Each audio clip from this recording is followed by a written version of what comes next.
Key point 1. Love is beyond the butterflies you feel in your stomach. It's human nature to always risk love, despite past experiences or the terrible stories we hear. However, you must realize that love alone is not enough. Making your relationship work requires specific skills, which we'll consider shortly. But before that, let's be sure we're on the same page about love. David Richo defines love as giving and receiving the 5 A's: attention, acceptance, appreciation, affection, and allowing. All of these come together to fulfill our personal needs. Although the 5 A's are given to others, they make an individual more loving in the process. True love is necessary for all forms of growth, including psychological and spiritual. Love helps you forgive and let go of the past, allowing you to move on and love another person intimately. We must love and nurture our inner selves to grow in any environment. Being mindful is also how our love can be nurtured and expressed, because it helps us accept people for who they are and show the real us. We must be careful not to let our fears and insecurities force us to resort to manipulation and games in relationships. Honesty and conscientiousness underlie trust, without which reliable communication is not possible. So, mindfulness is an avenue to give others the 5 A's of true love, respect, regard, and support. Putting others first does not mean that we do not have desires or wants. It only means we're ready to put them aside and focus on bringing deep awareness and compassion to relationships. This practice is key to love and fulfillment. Next, we will reveal the secrets of healthy, mature relationships in more detail. So stay tuned. Did you know? Buddhist wisdom claims that nature has calibrated the heart, so it is never permanently fulfilled. Key point 2. True intimacy is necessary for relationships to survive. Relationships usually start when individuals leave their family or familiar surroundings, go through unknown territory, and find a partner. Every long-lasting relationship is marked by true intimacy. Intimacy entails mirroring, having a partner who can replicate your thoughts, help your personal goals, and understand your feelings. Close relationships are an excellent field for personal growth. We form and crystallize our ideas, views, and desires in constant dialogue with a loved one. By knowing them, we get to know ourselves. The best partners can arrive any time, and we usually trust the universe to bring us a wonderful person. Thinking this way is good because caring for and guarding our hearts when longing for true love is important. One way to do this is by learning to differentiate between love and attachment. Don't try to force love. Trust the universe to bring your match when the time is right. People often confuse attachment for love, but they're two different things. Attachment is stagnant. It doesn't involve true intimacy and does not progress. But love is the opposite. When two people are in love, the relationship will go through various stages of growth that enhance intimacy.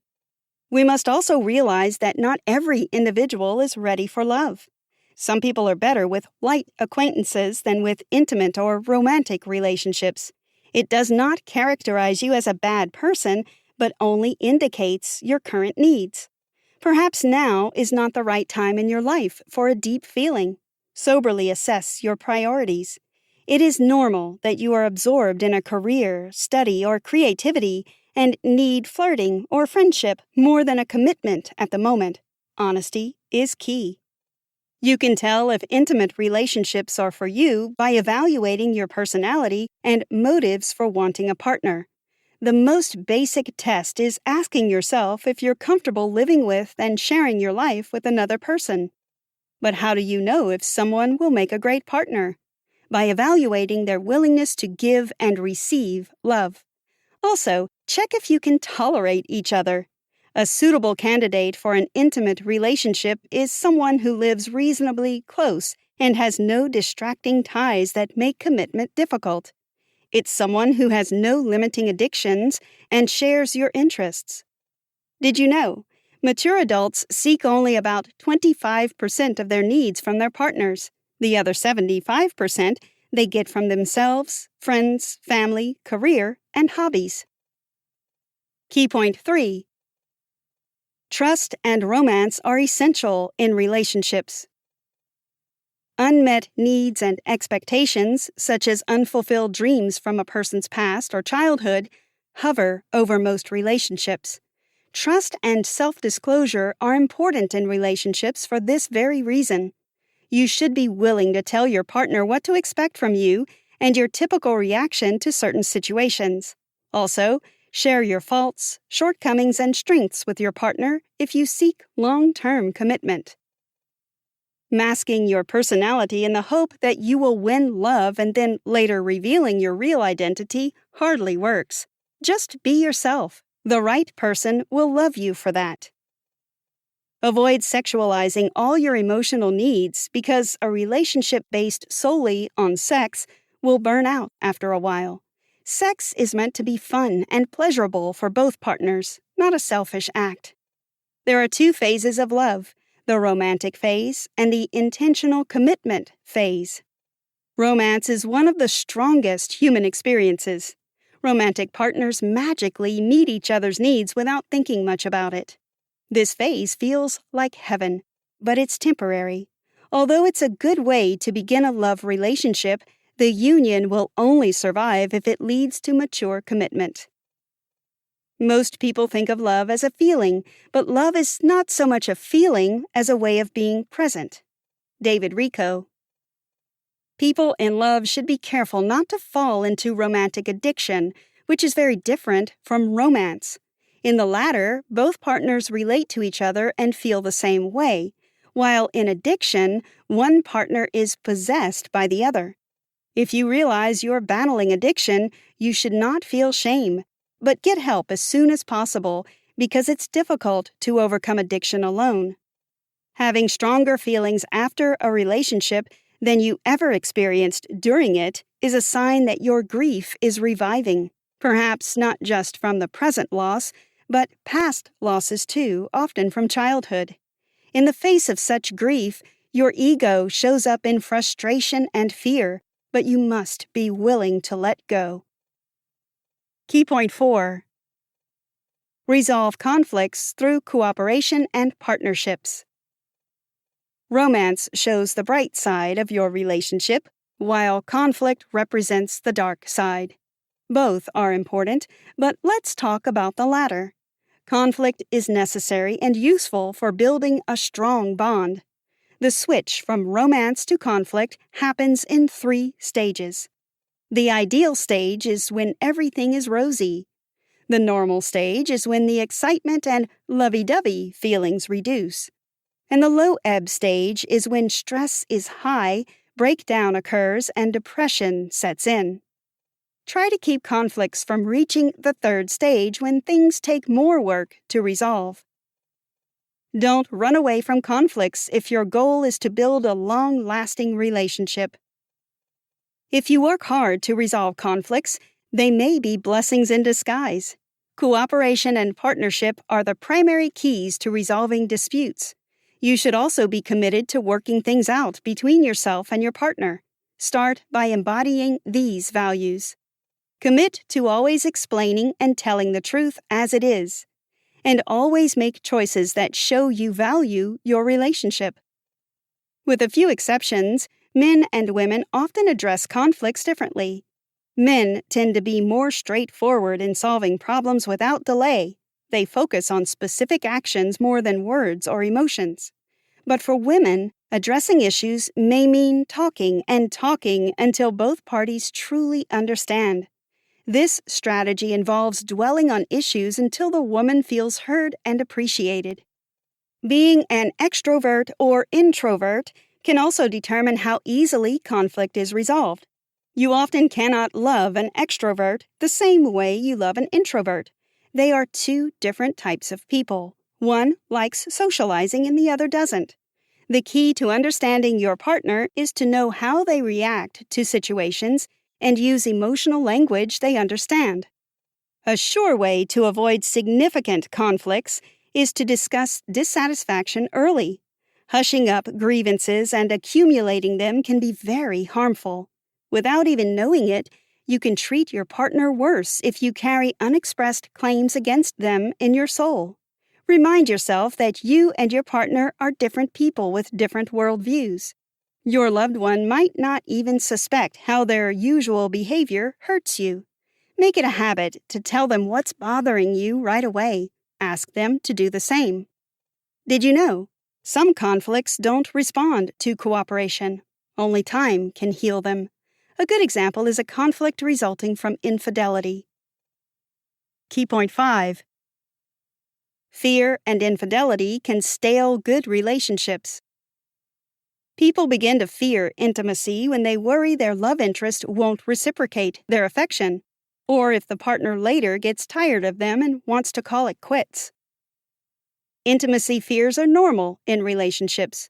Don't let them keep you from thinking clearly or expressing love when you ought to. Engulfment and abandonment are central fears in relationships. Engulfment is the fear of losing your freedom in the face of intimacy. The fear of abandonment is the opposite of engulfment. It's the fear that you will not survive emotionally if your partner leaves you. This fear typically results from losing attention, appreciation, and affection. It will help if you surround yourself with friends, hobbies, and pleasant things that support your emotional state. If you feel a foothold that is not concentrated on your partner, it will reduce the anxiety of being abandoned. Such fears stem from childhood and past relationship experiences. It's time to talk about it when you sense too much of it in yourself or in your partner. Assure your partner of your love and take active steps toward anything that needs resolving. Try this psychological trick. Think about what specific actions, words, and events make you feel loved and make a list. Exchange such lists with your partner and refer to them in the moment of crisis. Now, let's talk about infidelity. You should know that infidelity is a couple's issue, not an individual one. It may seem more of a significant problem for the offending partner, but cheating doesn't just happen. Something went wrong over time that led to it. Accepting this is understandably hard for both parties. Rather than blame infidelity on the cheater, it's important to make them see their mistake and understand how much their actions have hurt their partner. But beyond that, both partners should work together to heal and protect their union. If the cheating partner is unwilling to change, then almost nothing can be done about the situation. The worst thing about fear is what it does to you when you try to hide it. Nicholas Christopher. Infidelity also triggers the fears of engulfment and abandonment in both partners. You can overcome or significantly reduce these fears by using the AAA approach. Admit the fear, allow yourself to feel it, and act as if you are not afraid. Key point 6. All relationships end, so allow yourself to grieve. The opposite of ego is cooperative love, where partners are concerned with how to make their relationship work. It would help if you eliminated the FACE of the inflated ego, which is fear, attachment, control, and entitlement. The ego is the major obstacle to intimacy, although it is healthy when it helps us make good decisions and fulfill our purpose. A good relationship will help us overcome a bad ego by erasing our self-centeredness and helping us discover how love can be beautiful when we let go of the need to prove ourselves. You will give love more easily when you refuse to let ego and fears get in the way. Don't let feelings of entitlement ruin your relationship.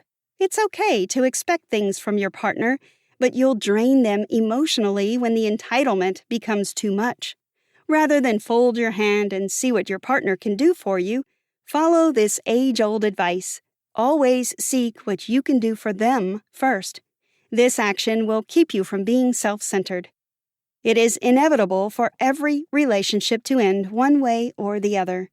When you enter a relationship, always have it at the back of your mind that someone will leave first, no matter how long it takes. Doing so will help you prepare for the inevitable grief. When you grieve the end of a relationship, it's because your intimacy needs will no longer be met. The end of something and the introduction of something stressful and hurtful can also bring grief. However, you'll feel the pain of grief when you struggle to hold on to something already gone. Holding on is the saddest part of letting go. Although it's a sad pill to swallow, nothing lasts forever. It's a good idea to start living your life with that in mind. When a relationship ends due to death, separation, or divorce, find a place where you can grieve alone and let go.